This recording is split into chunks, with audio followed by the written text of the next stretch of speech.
Some people think they're gross and slimy, but for gardeners, they're gold. We're talking about worms, and KEZI 9 News anchor Sean Cuellar digs deep to find out what it takes to start up a worm composting bin.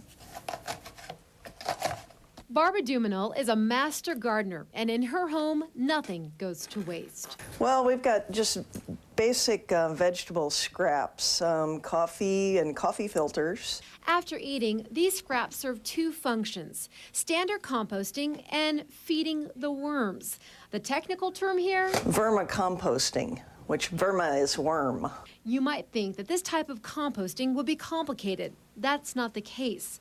Barbara says not only is it easy, it's a great setup for apartment living. You can have a worm bin right in your house underneath your sink if you want, or in some out-of-the-way place. Barbara's is located right outside her home.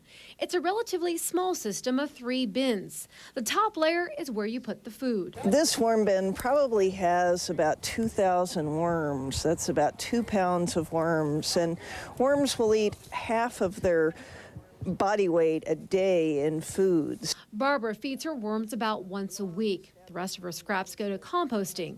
Now this is the second layer where you find worm castings, which are rich in nutrients. I love to use it for starting my seeds. Barbara says you can start seeing results in about 4 months.